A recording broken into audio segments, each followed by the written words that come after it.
October 26, 1922, in Egypt's scorching Valley of the Kings, a man holding a candle peered through a tiny hole cut in an ancient sealed door. Behind him stood a wealthy patron, eagerly asking if he could see anything. The man, stunned, could only utter 3 words. Yes, wondrous things. Behind that door, untouched for over 3,000 years, lay the tomb of a forgotten boy pharaoh named Tutankhamun, filled to the brim with gold and treasure. This discovery became the greatest archaeological find of all time, transforming an unknown young king into the most famous name in ancient Egypt, and giving rise to the legend of a deadly curse haunting all who disturbed the pharaoh's peace. It happened at a time when the world, barely recovering from the horrors of World War I, desperately craved wonder and romance. News of the boy king's golden tomb instantly spread across the globe, turning the excavations in the rocky gorge into the biggest sensation of the decade. Today, we'll tell the true story of this incredible discovery, learn who Tutankhamun really was, and why his tomb survived when all the others were plundered, debunk the famous myth of the mummy's curse, and reveal what modern science has managed to glean from the boy who died over 3,000 years ago. To understand why this discovery so shocked the world, one must imagine what Egyptian archaeology looked like at the beginning of the 20th century. The Valley of the Kings, a narrow, rocky gorge on the west bank of the Nile, served for centuries as a burial ground for the pharaohs of the New Kingdom. Here, in deep, rock-cut tombs, Egypt's greatest rulers were buried, hoping to protect them and their treasures from looters. But this hope was dashed. By the beginning of the last century, the valley had been excavated, and every tomb discovered was found empty, stripped bare in ancient times. Looters had been operating here since time immemorial, often just a few years after burial, and sometimes with the participation of the priests and guards themselves. By our era, almost nothing remains of the pharaoh's gold, only bare walls and broken stone. A firm belief developed that nothing of value remained in the valley, that everything had long since been discovered and plundered. Many renowned archaeologists had given up on it, and one influential specialist even declared the valley exhausted, and there was no point in digging there. But one man persisted, the English archaeologist Howard Carter. He was stubborn, meticulous, and not particularly easygoing. He began as a simple artist copying ancient paintings, but it was his artistic attention to detail and tenacity that ultimately led to a major discovery. He was certain that the valley hid at least one intact tomb, the tomb of a little-known king named Tutankhamun, whose name had almost faded from history, as the rare traces found hinted that this pharaoh had been buried somewhere nearby, his tomb never discovered. For years, Carter excavated at the expense of his wealthy patron, Lord Carnarvon, and year after year, he found nothing. Lord Carnarvon, an aristocrat who had become fascinated with Egypt after recuperating in its warm climate, generously funded the search, but his patience was not limitless. After many fruitless seasons, the patron lost faith in the venture and announced he was funding a final farewell season of excavations. Carter was so convinced of his cause that, according to legend, he even offered to pay for the season out of his own pocket, just for one more chance. This was his last attempt, and fate had allotted him only a short time to make it. And then, fate took its incredible turn. At the beginning of that very last season, in November of 2022, just a few days after work resumed, Carter's workers were clearing an area at the entrance to another pharaoh's already known tomb, where the remains of ancient builders' huts stood. Beneath one of these huts, a step carved into the rock was discovered, followed by another, complete staircase descending into the earth. According to legend, a water-carrying boy among the workers was the first to notice the step while accidentally clearing away sand, although whether this was true or not is unknown. Carter, barely containing his excitement, ordered further clearing, and the staircase led to a sealed door covered with intact ancient seals. This meant the incredible. The tomb behind the door could be undisturbed. Carter performed perhaps the most difficult act of his life. He filled the stairs back in and sent a telegram to Lord Carnarvon in England so he could come and witness the autopsy. For several weeks, Carter waited, guarding his secret. When their patron arrived, the stairs were cleared again. They passed the first door, then a corridor littered with rubble, and finally reached a second sealed door. And then the moment had arrived. Carter made a small hole in the corner of the door, held a candle to it, and peered inside. The flame flickered from the hot air rushing out, and from the darkness, slowly emerging before him, gold and the strange outlines of strange animals and statues glittered. When Lord Carnarvon asked if he saw anything, Carter uttered his immortal phrase, "Yes, I see wonderful things." When the opening was widened and the tomb was finally entered, the very first room, the antechamber, stunned those who entered. It was literally piled high with treasures, gilded couches with the heads of unseen beasts, dismantled chariots, chests, and statues glinting in the lantern light. The items lay in apparent disarray, and at first it was unclear whether the tomb was intact or looted, but the sheer quantity of gold left no doubt. They were looking at something unprecedented. And yet this was only the antechamber. Others awaited beyond. What met their eyes was unparalleled in the history of archaeology. The tomb was brimming with treasures and, most astonishingly, virtually untouched. Thousands of objects lay just as the priests had left them more than 3,000 years earlier. Gilded couches in the shape of sacred animals, disassembled chariots, thrones, statues, chests of clothing, weapons, jewelry, vessels, furniture, even food and wine. Everything that, according to Egyptian belief, a king might need in the afterlife. The Egyptians believed that, after death, a person continues to live in the next world, and so they equipped the deceased for their journey with everything they could possibly need, from a golden throne to simple sandals and boxes of grain. The tomb even contained 2 tiny coffins containing the embalmed bodies of infants, apparently the young children of Tutankhamun himself, whom he took with him into eternity. A touching and sad detail, a reminder that behind all this gold lies a human destiny.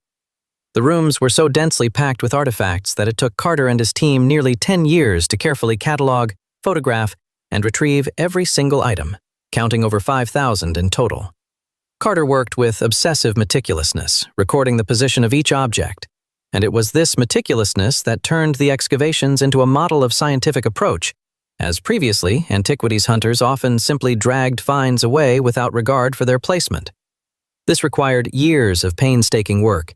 Each fragile object had to be secured before being touched, as the wood and fabric had rotted over the millennia and would crumble at the slightest touch.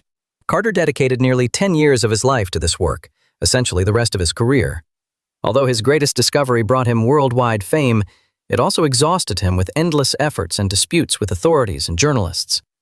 Thanks to this patience, the treasures reached us safe and sound. But the most important thing awaited in the burial chamber.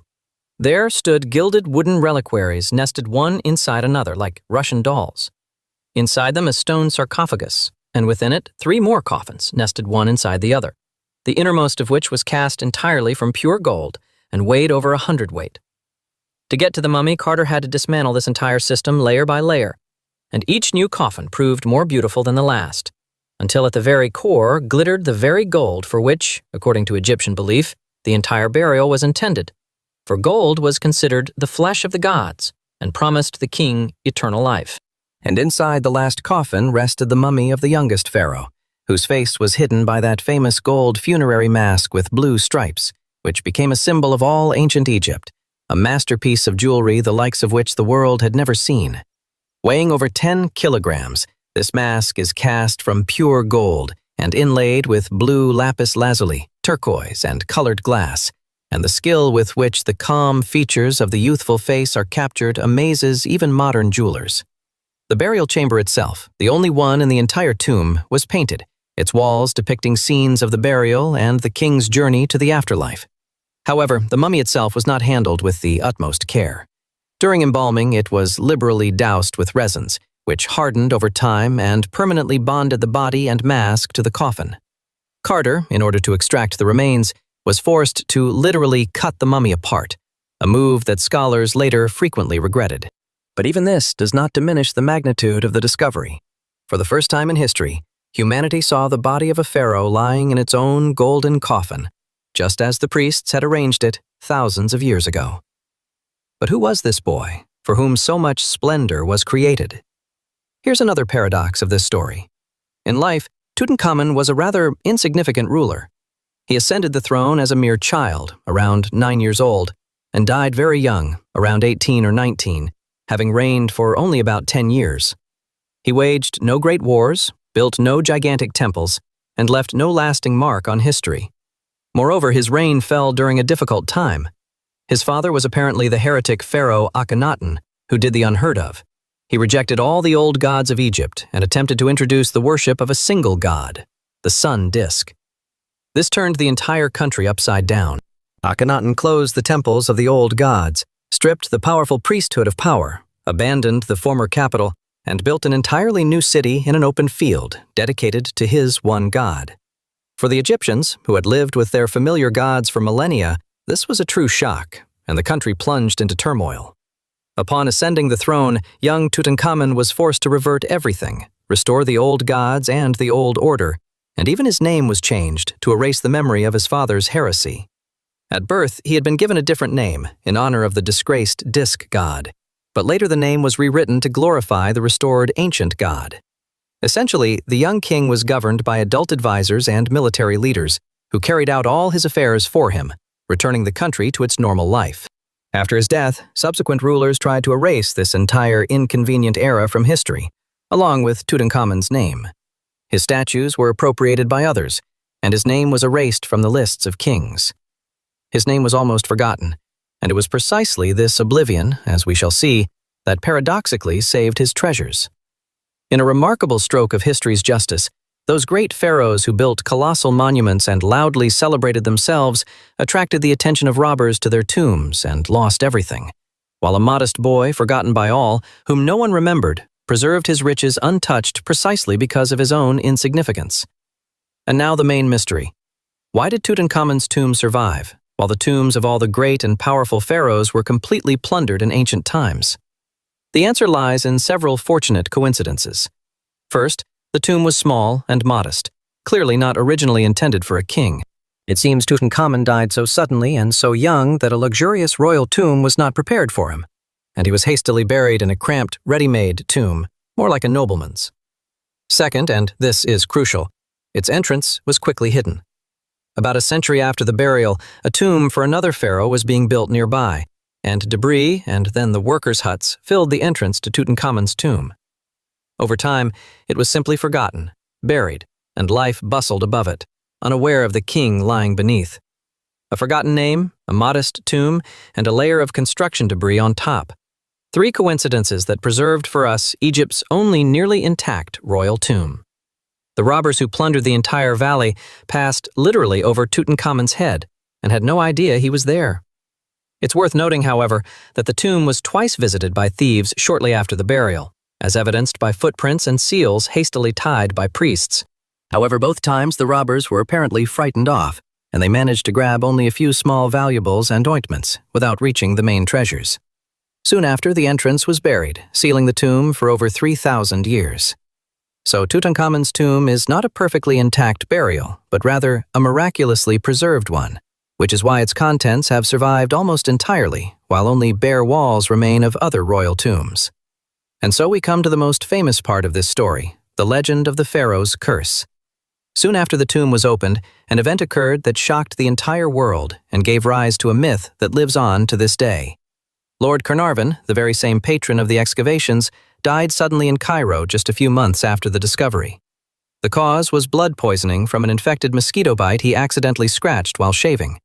But that was enough for the public. Newspapers immediately fanned the flames of the story. The pharaoh was taking revenge for disturbing his peace. They said that a tablet had been found in the tomb instructing anyone who disturbed the king's peace to be punished by death, although no such tablet actually existed. From there, the spectacle escalated, with every death of anyone even slightly connected to the excavations immediately attributed to the mummy's curse. Allegedly, at the moment of the Lord's death, all the lights went out in Cairo, and his beloved dog, far away in England, howled and died at the same moment. The myth grew grisly and took on a life of its own, becoming one of the most popular legends of the 20th century. And it was largely this myth that made Tutankhamun so widely known. Newspapers of the era quickly realized that the pharaoh's curse was a gold mine. The story of the ancient king's revenge sold more copies than any scientific report, and journalists exaggerated every coincidence to epic proportions. Celebrities added fuel to the fire. For example, the renowned writer and creator of Sherlock Holmes, who was seriously interested in mysticism, publicly supported the idea that the Lord was killed by some otherworldly forces guarding the tomb. Every new death of anyone who had ever been in the tomb, visited it, or even just known the participants was immediately declared another victim of the curse, and the list of these victims grew in the newspapers year after year, adding ever more names. Thus was born a legend that has proven almost as enduring as the treasures themselves. But what does cold science have to say about this? The curse, for all its macabre allure, doesn't stand up to scrutiny. Scientists have taken the trouble to tally the fates of those present when the tomb was opened, and it turns out that most of them lived long, ordinary lives and died at an advanced age many years and decades later. Howard Carter himself, the main culprit, the man who personally opened the tomb and disturbed the mummy, lived for about 17 years afterward and died a natural death in his 60s. If the curse existed, it should have struck him first. As for the few who actually died soon after the excavation, there's nothing supernatural about it. Humans are mortal, in principle, and among the dozens involved in the discovery, inevitably some fell ill and passed away. It's just that the public only noticed such cases and didn't count the long-lived. There was also a cautious suggestion that mold or bacteria could have grown in the tightly sealed tomb over thousands of years, potentially harming those who first entered. But no conclusive evidence was ever found. Scientists have specifically sampled the air and walls of ancient tombs and have sometimes indeed found mold spores capable of causing illness in those with poor health. So there is a grain of truth to this theory, but only a fervent imagination could transform a rare fungus into the curse of an entire pharaoh. Simply put, the curse is a brilliant newspaper fiction, a brilliant advertising myth, not reality. But this myth proved so effective that it outlived all those who created it, and continues to travel from film to film, from book to book, imbuing Tutankhamun with a sinister aura that this humble boy never possessed in life. But true science, without any mysticism, has revealed more about Tutankhamun than the discoverers could have dreamed of. Using modern technology, X-rays, CT scans, and ancient DNA analysis, scientists have literally interrogated the mummy of the boy king, and they've discovered quite a bit. It turns out that Tutankhamun was a rather sickly youth. He was found to have a deformed foot, which likely caused him to limp and require a cane. Incidentally, dozens of canes were found in his tomb, indirectly confirming this. Scientists have even reconstructed the king's approximate appearance from his remains. Instead of the mighty warrior depicted in the golden masks, we see a frail youth of short stature, with a childishly thin body, protruding teeth, and a sore leg. An ordinary, sickly teenager thrust into the crown of a great power. Traces of malaria, which he apparently suffered more than once, were found in his body. His health was also affected by consanguineous marriages, common in Egyptian royal families, as DNA analysis revealed that his parents were likely full brother and sister, which led to hereditary diseases.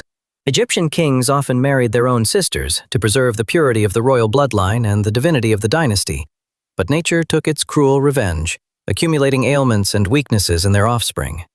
The frail, sickly Tutankhamun seems to have fallen victim to just such a tradition. He himself was also married to his half-sister, and the two stillborn infants from his tomb were apparently their children, who never produced an heir. The cause of his early death was long the subject of speculation, with some suggesting that the young king was murdered by a fractured skull, as X-rays revealed a suspicious injury at the back of his head, giving rise to a whole detective theory about a court conspiracy. But a more thorough examination refuted this theory. The skull damage most likely occurred after death, during embalming, or through careless actions by Carter himself. Today, many scientists are inclined to believe that the frail, sick boy may have died from a severe leg fracture, possibly sustained in a fall, which led to a fatal infection, especially when combined with malaria. Thus, from a golden symbol, Tutankhamun transformed for us into a living, fragile, and suffering man. What legacy did this discovery leave behind? Its significance is hard to overstate. The discovery of Tutankhamun's tomb sparked a veritable Tutanmania, a worldwide obsession with ancient Egypt that reverberated across fashion, architecture, jewelry, and art for decades to come. Egyptian motifs flooded everywhere, from dress styles and hairstyles to fabric patterns, from the design of buildings and cinemas to jewelry and advertising. An entire generation became obsessed with Egypt. The pharaoh's treasures were exhibited around the world in grandiose exhibitions, with long lines forming in every city, millions of people eager to glimpse the boy king's gold. The pharaoh's golden mask became perhaps the most recognizable antiquity on the planet, a symbol by which Egypt is recognized worldwide. Today, Tutankhamun's treasures are the crown jewel of Egyptian museums and a source of national pride. But even more importantly, this discovery provided scholars with a priceless treasure trove of knowledge. After all, before her, no one had ever seen a royal burial in its entirety, and only thanks to Tutankhamun did we learn in detail how the Egyptians buried their rulers, what they believed, what objects surrounded the deceased, and what their art and everyday life looked like. One modest tomb of an insignificant boy pharaoh revealed more about ancient Egypt than all the plundered tombs of the great kings combined. This is the ultimate irony. The most obscure of pharaohs became the most famous precisely because he was forgotten, and the brilliant newspaper canard about a curse only added to his immortality. So why is the discovery of Tutankhamun's tomb rightfully called the greatest archaeological find of all time? Because it was a unique, one-of-a-kind occurrence, when time seemed to stand still, and the pristine world of a bygone civilization appeared before us as it was left 3,000 years ago. It was a time capsule, sealed and forgotten, miraculously escaping the fate of all the others. Consider this. Everything we know about the gold and luxury of the Egyptian kings comes essentially from this one tomb, the tomb of one who was far from the richest or greatest of them. This means we can only guess at the unimaginable treasures that were lost forever to the tombs of truly powerful pharaohs, plundered thousands of years ago. The young king, virtually unknown in life, gave humanity a priceless window into the past after his death and achieved a fame unmatched by any other great pharaoh. And today, looking at his golden mask, calmly gazing at us across the millennia, we remember not curses or gold, but a fragile boy who ruled a great country and died before he could grow up, and whose forgotten name is now known throughout the world. If you found this story interesting, please like and subscribe to the channel. There are many more stories about the mysteries of ancient civilizations to come, and until next time.